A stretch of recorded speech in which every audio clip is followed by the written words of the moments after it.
Assalamualaikum warahmatullahi wabarakatuh. Pemirsa dimanapun Anda berada, izinkanlah saya untuk kali ini menyampaikan yaitu tentang ilmu ma'rifat, jalan mengenal Allah. Pertama-tama dulu marilah kita panjatkan puji syukur kita terhadap Allah Subhanahu wa Ta'ala, karena atas rahmatnya, kudrat dan iradatnya, sehingga saya bisa menyampaikan tentang ilmu ma'rifat. Dan tidak lupa juga kita sampaikan selawat dan salam kepada junjungan kita Nabi Muhammad Rasulullah Sallallahu Alaihi Wasallam. Untuk kali ini saya hanya menyampaikan yaitu perumpamaan, tapi maha besar Allah dari segala perumpamaan. Saya menyampaikan jalan, yaitu antara Allah dengan Muhammad. Jadi hubungan Allah dengan Muhammad, atau hubungan nur zat Allah dengan nur Muhammad. Katakanlah Allah itu adalah manis, nur Muhammad itu adalah gula. Jadi manis dan gula ini sampai kapanpun tidak pernah akan terpisah. Itu hakikatnya antara Allah dan Muhammad. Makanya kita selaku muslim wajib mengucap asyhadu alla ilaha illallah wa asyhadu anna Muhammad Rasulullah. Itu dua kalimat syahadat. Artinya kita bersaksi bahwa tiada Tuhan selain Allah dan Nabi Muhammad adalah utusan Allah. Jadi Allah dengan Muhammad ini adalah satu kesatuan yang tidak terpisahkan. Makanya wajib kita selaku muslim menghayati arti dari dua kalimat syahadat. Kita berandai berumpama Allah itu adalah manis, gula itu Allah itu adalah manis, sementara gulanya itu adalah nur Muhammad. Jadi gula ini lalu terpecah-pecah menjadi teh, menjadi roti, berjuta-juta roti, berjuta-juta macam minuman. Semuanya pasti ada mesra yang namanya manis di dalam gula itu. Begitulah hak Allah Ta'ala kepada alam semesta beserta diri kita. Karena alam semesta ini adalah nur Muhammad, maka kalau kita umpamakan tadi berarti sama dengan gula tadi. Jadi seluruh makanan yang bertebaran di alam semesta semuanya banyak roti-roti mengandung gula, artinya semua itu adalah pasti mengandung manis. Jadi antara gula dengan manis itu tidak pernah terpisah. Di mana ada gula pasti di situ ada manis. Begitu juga dengan alam semesta ini, dan termasuk diri kita ini adalah nur Muhammad. Kemanapun pandangan kita tidak ada lain hanyalah nur Muhammad. Jadi kemanapun nur Muhammad ini berada, disitulah pasti ada Allah Subhanahu wa Ta'ala. Karena nur Muhammad dengan Allah ini adalah satu pasangan yang tidak bisa terpisahkan. Karena nur Muhammad ini adalah ciptaan Allah. Bagaimana Allah menciptakan nur Muhammad ini? Ini yang perlu kita kaji, yang perlu kita ketahui. agar kita benar-benar mencapai daripada titik ilmu hakikatnya. Setelah itu kita melebur menjadi masuk ke dalam ilmu ma'rifatnya. Nur Muhammad adalah awal dari segala kejadian, awal dari segala ciptaan. Jadi Allah adalah zat tunggal. Allah tidak beranak dan tidak diperanakan. Allah, dia berdiri sendiri. Tapi Allah mempunyai sifat. Sifatnya yaitu sifat asma, af'al, dan zat. Jadi itu adalah hak Allah Ta'ala. Kita tidak ada, Nur Muhammad belum diciptakan, maka Allah ingin kenal, maka diciptalah yang namanya Nur Muhammad. Jadi Allah ini mencipta Nur Muhammad dari dirinya sendiri, dari zatnya sendiri, yaitu bernama Nur, zat Allah. Jadi Allah, karena dia mempunyai sifat tadi, kodratnya, punya iradatnya, punya berkehendak, lalu Allah ingin disembah, maka Allah menciptakan suatu utusan, suatu makhluk. Dari mana benda itu berada? Dari mana benda itu berasal? Asal Nur Muhammad itu yaitu dari diri Allah sendiri. Karena Allah itu mencipta Nur Muhammad itu dari zatnya sendiri, dari dirinya sendiri. Dari Nur Muhammad inilah jadilah alam semesta beserta isinya, termasuk kita ini. Jadi kita ini tercipta dari Nur Muhammad tadi. Tidak ada bahan lain, hanya Nur Muhammad. Jadi yang ada di alam semesta ini hanya dua, Allah dengan Nur Muhammad. Nah, jadi Allah menyampaikan sifatnya tadi kepada Nur Muhammad. Bagaimana sifat Allah? Yang kita kenal sifat Allah 20. Itu jalan mengenal Allah kalau sifat 20. Tapi kalau sifat Allah itu tidak bisa dihitung. Berjuta-juta, bermiliar-miliaran sifat Allah.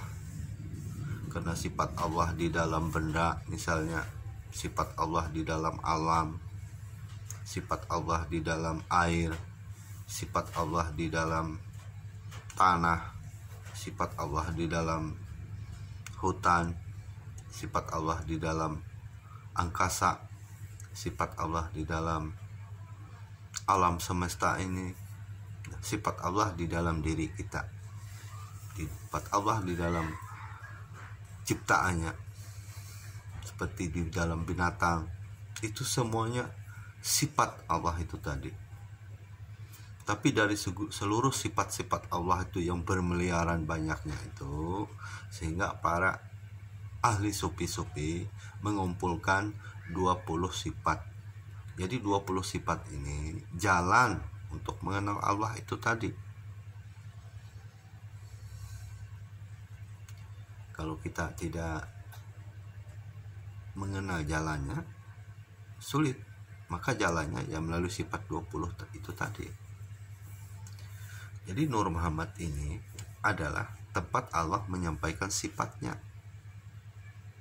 Sifat Allah maha hidup, maka hiduplah alam semesta, maka hiduplah kita ini. Sifat Allah maha berkuasa, maha berkehendak, maka sifat Allah itulah yang ada di dalam Nur Muhammad. Jadi Nur Muhammad ini adalah alat Allah untuk menyampaikan kekuasaannya bagi kita yang beriman. Karena kita sudah tahu bahwa diri kita ini la haula wala quwata illa billahil aliyyil azim. Jelas bahwa kita ini tidak punya daya dan upaya. Yang punya daya dan upaya adalah Nur Muhammad. Nur Muhammad ini digerakkan oleh Allah. Siapa Nur Muhammad? Alam semesta beserta isinya, termasuk diri kita ini. Jadi diri kita yang nampak ini dia tidak punya daya dan upaya, karena diri kita ini ada dua, diri zahir, ya diri kita ini, terus ada lagi diri batin. Nah, diri batin ini yang kita kaji, makanya zahir dan batin namanya. Kalau zahir kan nampak, diri batin ini yang perlu kita kaji, karena diri yang batin ini yang dekat dengan hak Allah Ta'ala. Siapa diri yang batin itu? Diri yang batin itu adalah roh. Roh inilah yang bernapas, roh inilah yang bergerak, roh inilah yang berkehendak, roh inilah yang melihat, roh inilah yang mendengar, roh inilah yang berkata-kata. Makanya masuk ke dalam sifat 20 tadi. Semuanya ada di dalam diri kita ini, sifat Allah yang 20 tadi.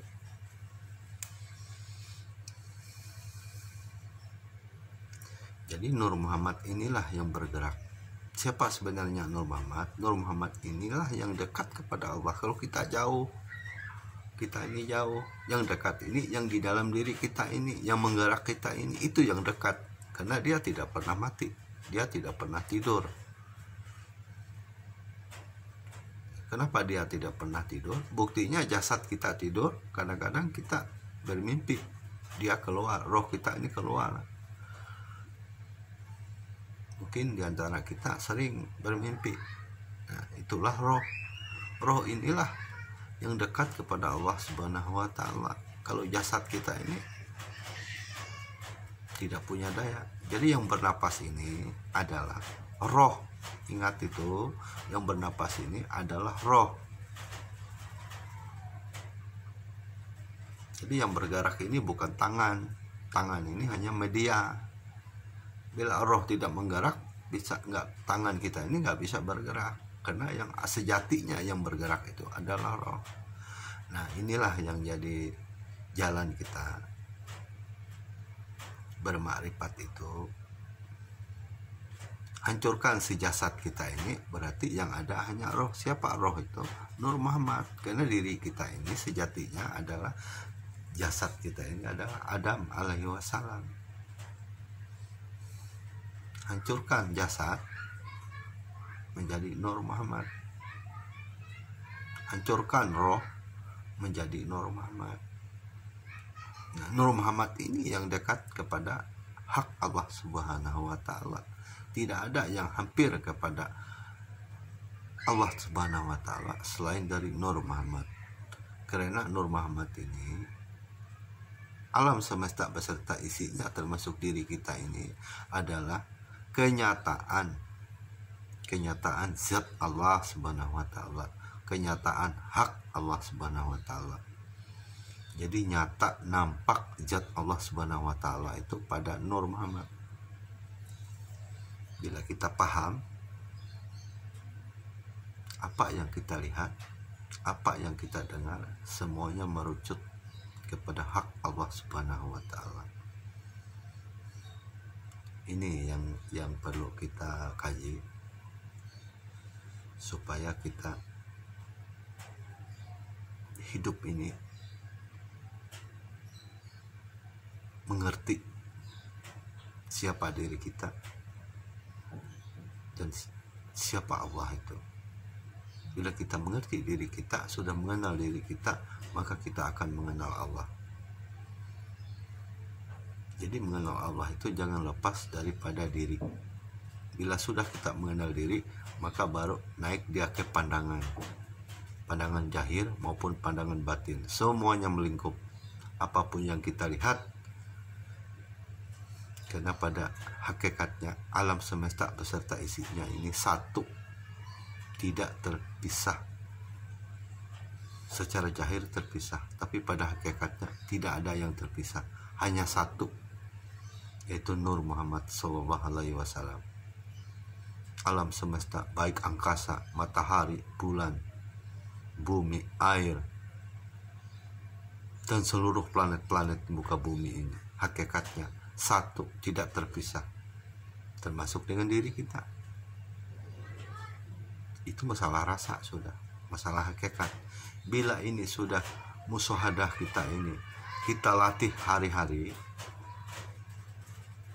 pandangan batin kita latih sehari-hari, bahwa tidak ada yang mewujud selain dari wujudnya Nur Muhammad. Dan Nur Muhammad ini dimesrai oleh Allah, dilingkupi oleh Allah. Jadi kebesaran Nur Muhammad ini meliputi alam semesta beserta isinya. Begitu juga kebesaran Allah, karena tidak ada benda yang sia-sia di alam semesta ini selain daripada Nur Muhammad. Dan seluruh Nur Muhammad ini dimesrai oleh Allah Subhanahu wa Ta'ala. Jadi bila kita sudah masuk ke perasaan ini, masuk ke hakikat ini, maka apapun yang kita lihat, apapun yang kita dengar, semuanya mengandung arti. Bila hati kita melihat seseorang, kita ingat bahwa itu adalah Nur Muhammad, karena Nur Muhammad ini dekat dengan Allah. Lalu bergerak sesuatu benda, pasti kita ingat Allah, karena benda yang nampak tadi Nur Muhammad, di dalam Nur Muhammad ini adanya zat Allah. Jadi Allah itu mesra di dalam Nur Muhammad, mesra di dalam alam semesta, termasuk mesra di dalam diri kita. Itulah kemesraan antara Allah dengan Nur Muhammad. Jadi bila kita sudah duduk, hakikat kita sudah duduk, sudah mantap, maka tidak ada lagi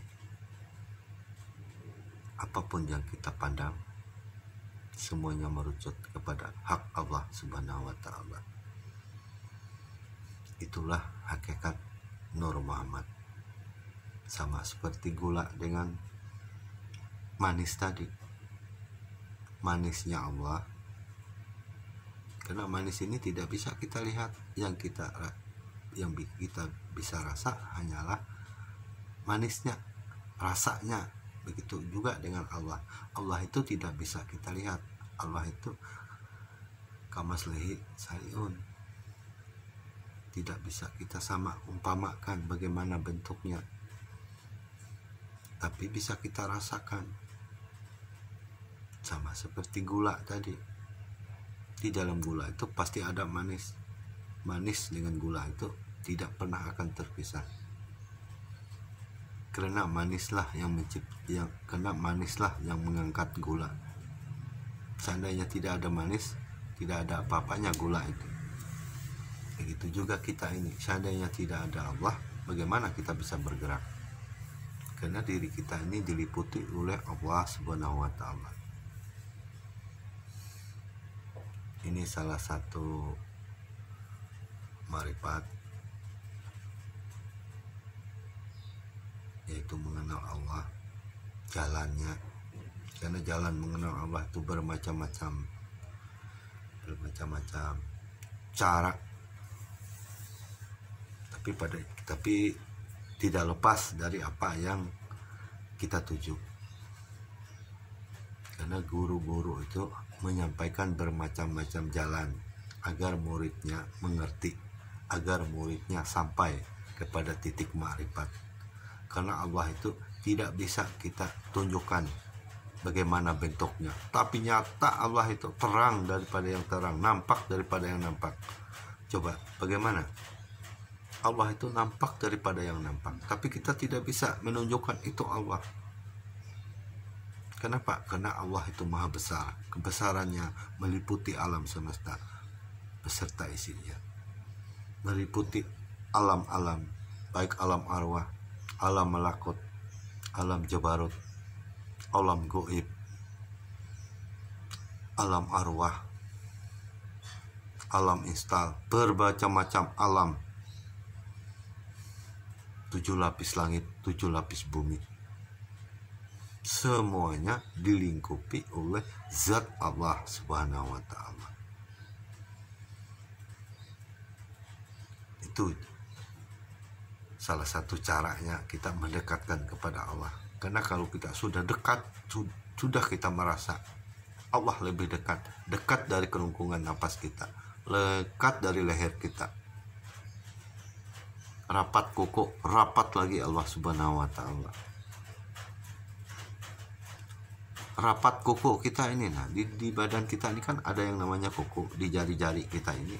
Nah, rapat kuku, rapat jari-jari ini, rapat kuku ini, rapat lagi Allah. Kenapa? Karena Allah melingkupi alam semesta beserta isinya, termasuk melingkupi diri kita. Karena sejatinya kita ini hanya satu, tidak terpisah-pisah. Itu di dalam ma'rifat, di dalam hakikat. Tidak ada terpisah di dalam hakikat. Satu, hanya satu, yaitu Nur Muhammad. Bila sudah pandangan zahir kita, pandangan batin kita hanya satu yang kita lihat, hanya satu yang kita dengar, hanya satu yang kita rasakan, maka tidak ada lain. Berarti kita sudah sampai ke titik tahap mengenal diri, bahwa aku ini tidak ada, yang ada hanyalah Nur Muhammad. Sedangkan Nur Muhammad ini mesra dilingkupi oleh Allah Subhanahu wa ta'ala. Makanya siapa yang, wahai Muhammad, siapa yang mengingat engkau, maka dia sama seperti mengingatkan aku. Bilang Allah. Muhammad, siapa yang mengingat akan engkau, maka dia sama seperti mengingat aku. Makanya ini, bagaimana kita bisa lupa kepada Allah? Begitu kita melihat Muhammad, pasti kita ingat kepada Allah. Karena di dalam Muhammad ini mesra Allah. Bagaimana kita bisa buta melihat Allah? Karena Allah itu nampak. Sehingga kita menjadi ingat. Sholat artinya mengingat. Ibadah artinya mengingat. Inilah ibadah ma'rifat. Kita tidak bisa lupa untuk mengingat Allah. Karena mata kita sudah menyaksikan Nur Muhammad. Bila kita menyaksikan Nur Muhammad, berarti kita ingat kepada Allah. Bagaimana? Bukan melalui tasbih yang Allah, Allah, Allah, Allah, Allah. Memang itu benar juga. Tapi pada intinya pandangan. Seandainya kita buta, ya batin kita lagi punya mata, mata batin lagi yang menyatakan. Melalui rasa, melalui pendengaran, melalui penciuman. Itulah. Sehingga bila kita sekaratul maut, insya Allah pasti husnul khotimah. Karena kita selalu mengingat Allah. Orang yang sudah mengenal Nur Muhammad tidak akan pernah meninggalkan Allah, tidak pernah lupa kepada Allah, baik sedetik pun. Itu salah satu jalan untuk meripat kepada Allah. Saya rasa hanya sekian, supaya channel kita ini bisa berkembang dan memberi motivasi semangat kepada saya. Tolong di subscribe, di like, agar berkembang. Saya rasa hanya sekian, mudah-mudahan bermanfaat. Wabillahi taufiq wal hidayah. Assalamualaikum warahmatullahi wabarakatuh.